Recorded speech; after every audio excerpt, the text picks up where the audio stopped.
Hey, you guys. Welcome, welcome, welcome. This is the Shella D. Bridgman Show.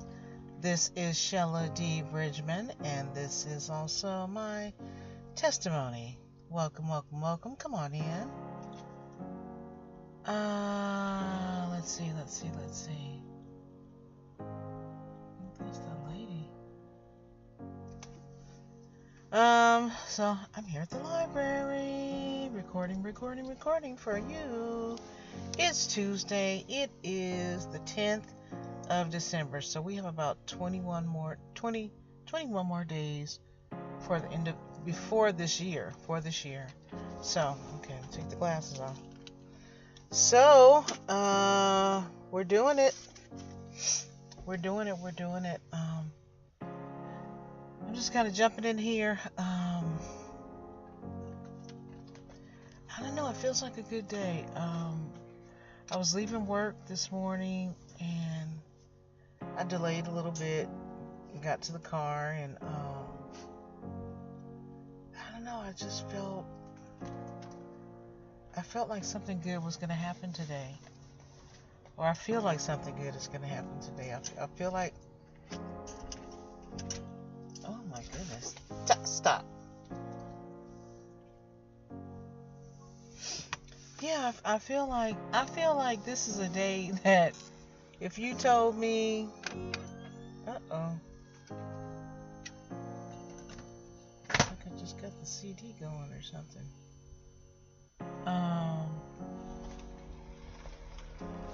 Yeah, if I got a call today, and someone told me, you know, if I got that great unexpected news today, I would believe it. And I'm not even encouraging anything. Because when I changed out of my work clothes, I was like, do I put on my my lucky shirt today or what? I'm not trying to make anything happen. I just feel like I'm where I'm supposed to be. That's what I feel like. You know how things are not happening as fast as you want them to, or you're not exactly where you want to be. Stop. He does some bizarre stuff sometimes.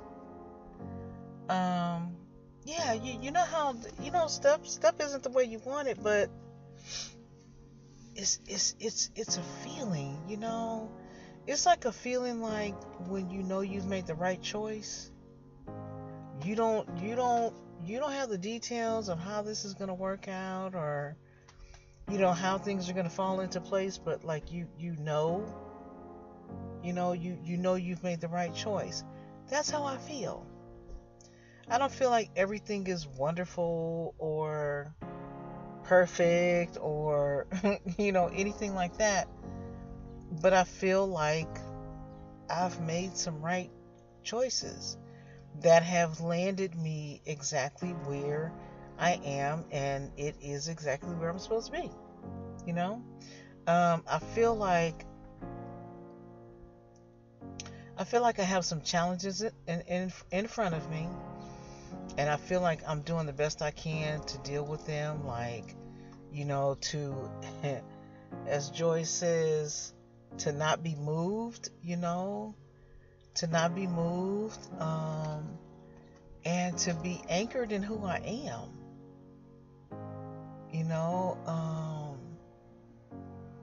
I believe everything God has told me, that it's coming.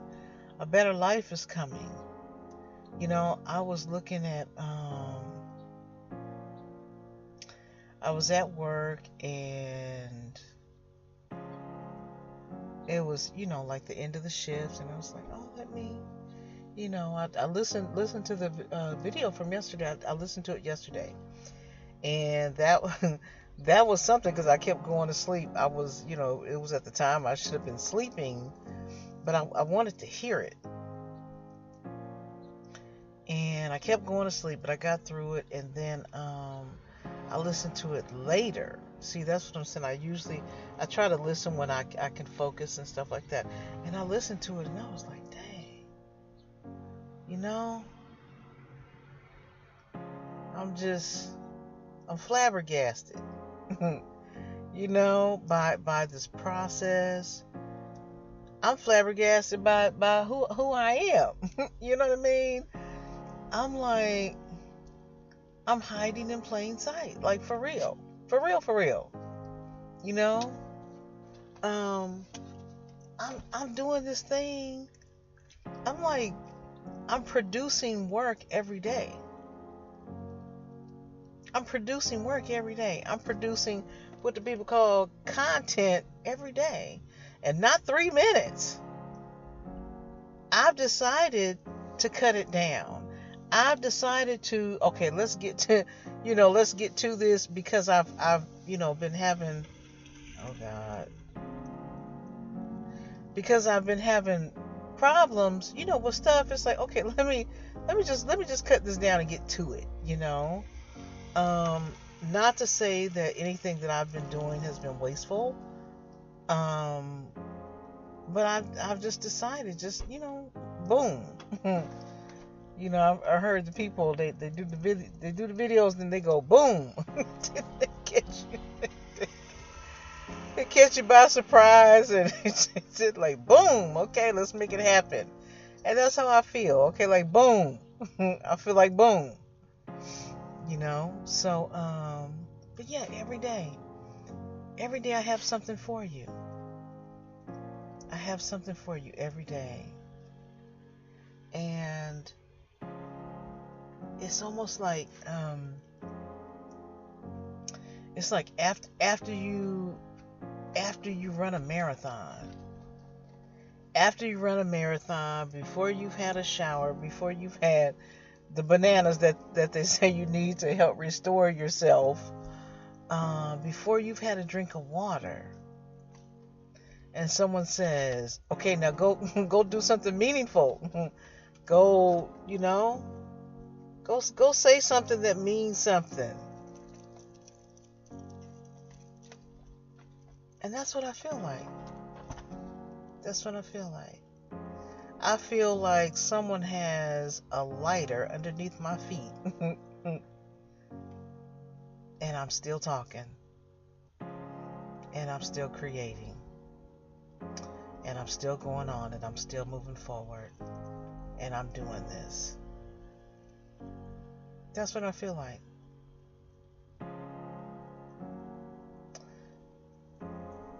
So here I am today. I know it's what I'm supposed to be doing. I feel so good about it. So good about it. If you told me, but it's just like I've been taught, it's going to be better than you think. Better than you think. But I'm just so pleased with what I am able to do consistently. And I feel like I'm rising to the challenge of whatever is being presented in front of me. When it was pretty much the end of the day, and one of the supervisors came by, and me and my coworker, the new guy,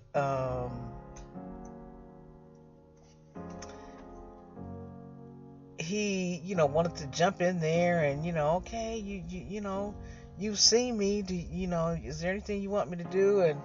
And the supervisor, he's new, he's probably been there for a couple months or something, right? And so the new guy said, well, the new supervisor said, he said, yeah, he's just new. He said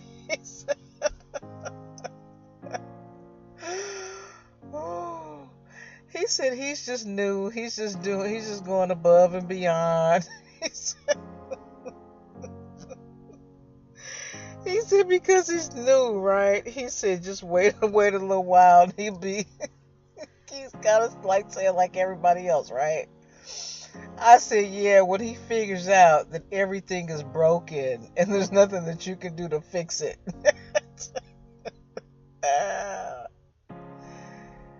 And that it was so funny because we had a real moment because the supervisor, I don't talk to him. I don't talk to him because I don't know. I don't know where anybody's coming from. I don't trust anybody. And I'm like, okay, I'll sign your paper. That's it.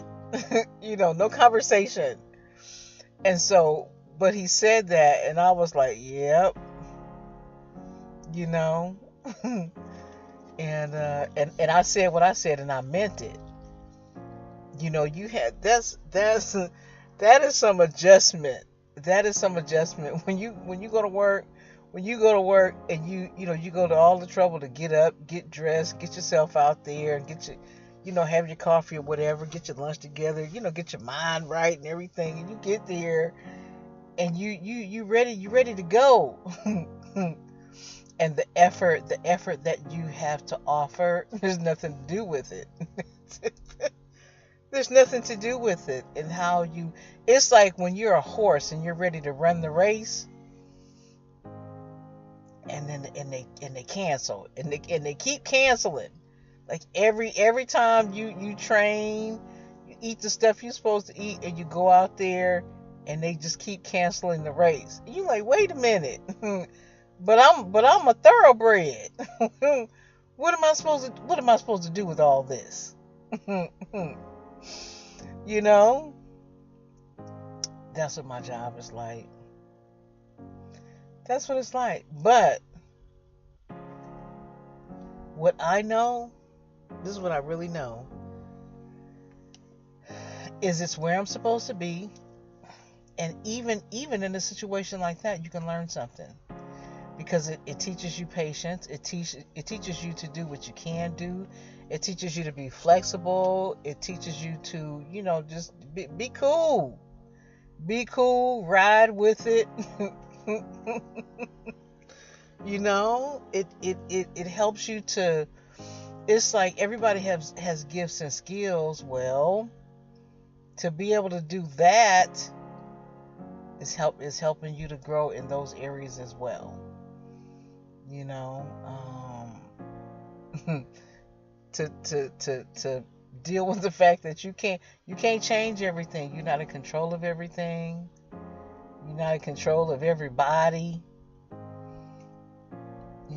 This the lady that relieves me, she has a new partner every day.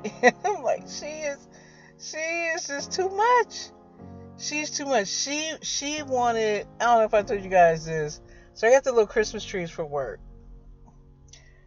I'm feeling warm. I rolled up that window because when I listen back to the yes, they're actually videos. When I listen to them, you can hear all the traffic going by. I don't care. I really don't care. This is real life. That's what I'm saying. I'm still doing.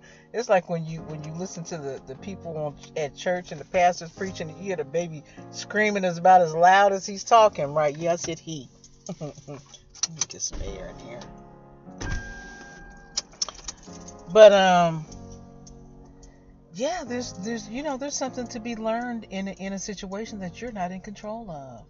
When you're in control of stuff, that's real easy. Then you call the shots that you want to be made. You make the changes that you want to make. But when you're not in control of that, when you're not making any decisions, you're just a piece on the board. There's something to be learned from being in a position like that. So, yeah, it's so funny. The new supervisor, I have never had a conversation with him. Never, because that's not what I do, right? I get in and I get out and I get paid. That's what I do. And he said that about this guy, and and I said my bit, and I laughed because I'm wondering if the guy, if he's gonna make it. I'm wondering if he's gonna make it, because it's really. I went and did my little time away from the office, went and had my lunch and came back, and he had done he had done all this extra stuff. Put it like that. He had done all this extra stuff. Now that's wonderful. It's wonderful, but it's like, man, if that's who you are, man, it's like running in place. Some people need to run outside. They need to feel like they're going somewhere. Some people aren't able to ride the stationary bike. Some people need to be out on the road. And yeah, because the job is just that simple. It's just that simple, and you can't. You're not in control of anything, and you have to make adjustment after adjustment after adjustment, and you have to be flexible, and you have to be. These two guys came in this morning, and I was like, "Are you kidding me?" I said, "Dude," I said, "You coming in here like this?" I said, "If I call my supervisor, she's gonna think I've lost my mind." Like, like some stuff you just don't ask. Like, are you kidding me? Don't ask me something like that. It's like asking somebody, "Mommy, is it okay if they burn the house down? We can get another one." That's crazy. But yeah, I feel like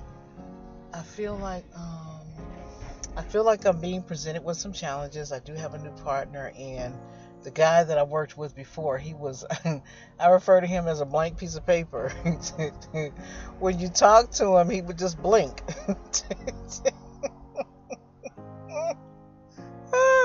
I make myself laugh. I'm telling you the truth, though. I'm really. Listen to this. Look.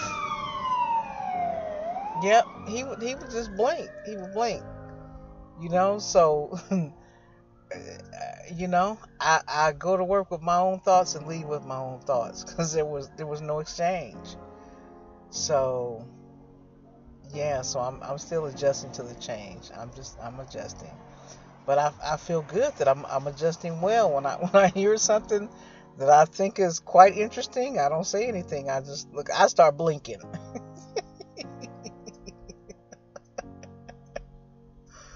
Oh boy. Oh my goodness. Yeah. But everything is good. Everything is good. I know I'm where I'm supposed to be. I'm so glad to have my laptop in good working order. I'm not for the rickety. I'm telling you, I don't like. I'll throw something away. I'll throw something away. I'll buy something used. I'll buy something cheaper. But I do not like rickety and raggedy. I can't stand it. I can't stand it. So I'm glad it's in good working order. I think he has hiccups. Ain't you got the hiccups? You got the hiccups? Huh? He looks like he's growing again. I don't know what's going on with him. Now he's back there blinking. What is his problem? I mean, like, really blinking. He's so smart. Yeah, so that's my story, you guys. I just feel like everything isn't where I want it to be. Look at this, you guys. So there's an opportunity for this property that's really kind of like dirt cheap, and I talked to the realtor about it, and he was the first person to divulge that this is really possible for you to have. And I'm like, okay. And then he told me that it looked like somebody was trying to buy it, and I'm like, okay. And then I read like different realtors, and they're like really trying to unload this property, right? And so, but it's what do you say when you look at something and the first time you see it, it just hits your heart, right? You go, ooh, this is the one, right? But it's a little close to the other. It's a unique environment, but I don't know if there's enough space around it. But it's so cute. It's so cute. So I went online and I looked, and the first place that popped up was this place, and it just hits my heart, right? But look, why I think they're having such a hard time unloading it? Because I can't even get it out. I can't get it out. I can't get it. Because you can't be very tall.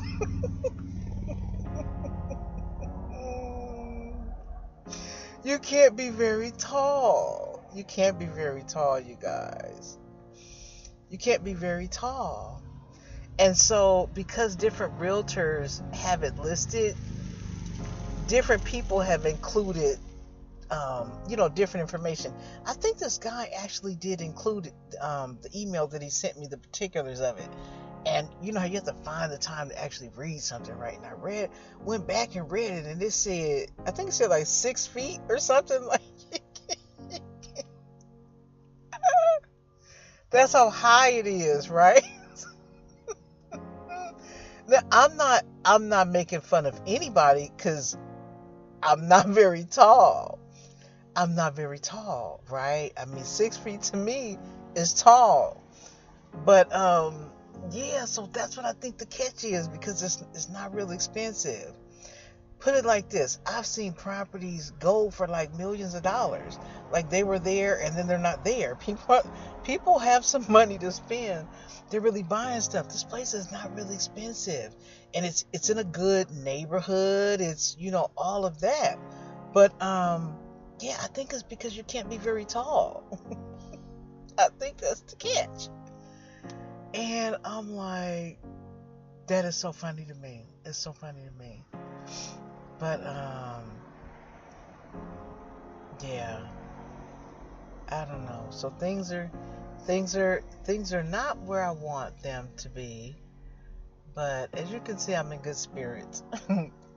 I'm in good spirits. But yeah, the places is all the windows and all that stuff. And it's updated and very clean looking. It's already furnished, and look, I gave everything away, so it's already furnished. And how they advertise it. Ooh, I feel so good even talking about this. When I first saw it and read it, and it said just bring your clothes, I knew it was for me, because I knew I was going to give everything away.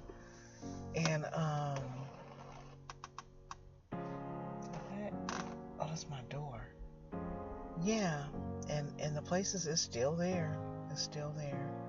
But yeah, you can't be very tall. And I think most people, even if it's a man, most people are taller than me.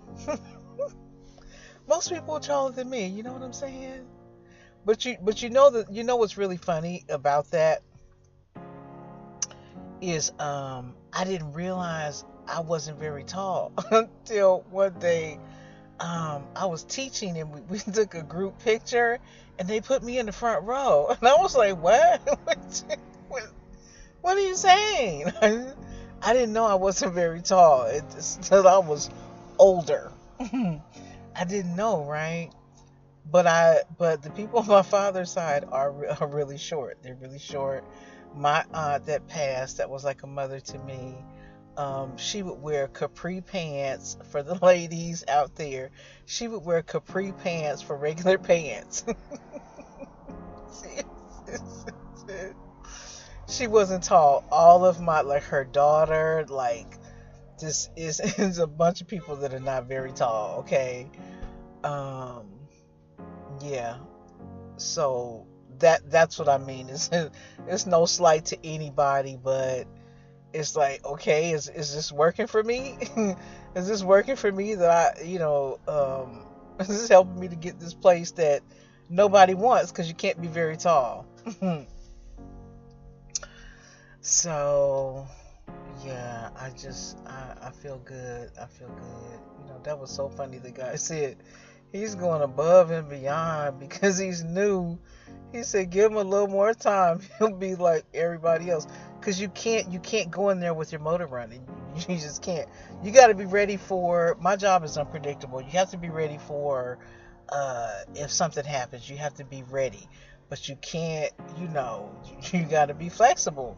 You have to adjust. You have to be able to adjust. It was so funny. I'm in such a good mood that the lady. That's what I was saying. I got the little Christmas trees. And she said, well, what about the Grinch? And so I bought some little pictures of the Grinch for her, right? It's the Grinch. And she came in. That's why I have everything clean and everything in order for her. Excuse the skateboarding, you guys. And that's why I have everything clean and in order for her and stuff when she gets in. But she called to uh, say, that she was there and her partner, and she didn't even know the guy's name. And she's a speakerphone person, so she's on the speakerphone talking to people, and I'm in the background. Yeah, she didn't even know his name. She didn't even ask him his name, and that's funny because everybody knows she's really serious. I don't know a lot about her, but if she had told me she was in the military for 30 years, I would believe her, right? She's tough. I call her the queen. I call her the queen because she knows a lot, and she was trying to show me and my partner something because I was like, we couldn't figure this out. And she was trying to show us, and she was like, it's easy. I said, no, that's 10 steps. 10 steps to do one thing. I said, no, that's too much. He said, I remember. I said, I'm sure you will. That's just too much, especially when you're trying to go home too. But yeah, you can see I feel good. I feel good. So I say all that to say, I'm expecting something good to happen. I'm expecting something good to happen. But I'm in a good place right now. I love you. I'll talk to you soon. Take care. Bye-bye.